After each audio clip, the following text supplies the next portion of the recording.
Hey guys, thanks for stopping in. Today I'm going to try making a dessert that I saw online. And it's just two ingredients. It's just biscuits and cherries baked together. So let's get toasting. Canned biscuits and cherries, that's all that's in this recipe. The recipe I saw, I think they might have used 2 cans and they were bigger, but I just have this one little can, so I'm just going to try that and see how it goes here.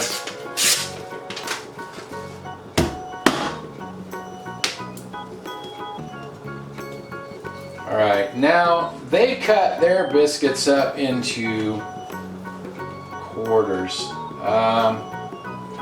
You know what?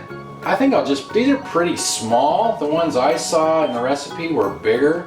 I'm just going to lay them in there whole and then just dump the cherries right on top.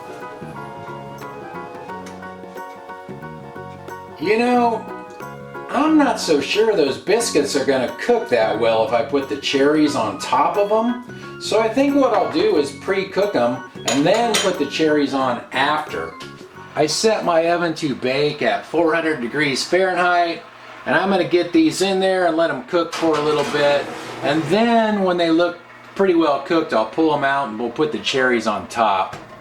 It's been about 8 minutes, so let's check on the biscuits. I turned the oven down to 350 instead of 400 because the biscuits are closer to the heating element, so I thought that would be better. Okay, now we'll put the cherries on top.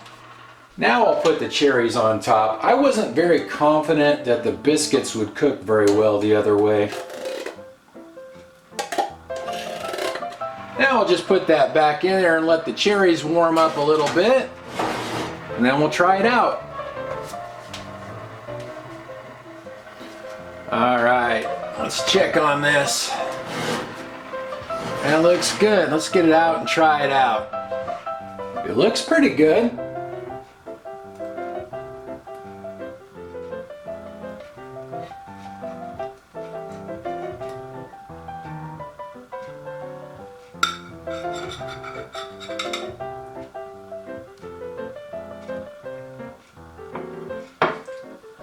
This looks pretty good and it didn't stick to the pan. The recipe I saw, they put, I think, powdered sugar on top, but I have some whipped cream here, so we'll just go with that. Alright, let's see how it looks here. The biscuits are cooked. They're not doughy or anything. Alright, let's get a cherry here. Here we go.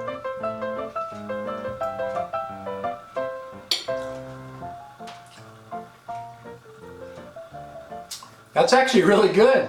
Better than I thought it would be, actually. You know, it might have cooked okay if I had just put the cherries in the beginning, but it turned out really good that way, so I figured if I wasn't sure, I better play it safe. But I'd make that again. It tastes like cherry pie. It's pretty good. Thanks for watching, you guys, and I'll talk to you next time.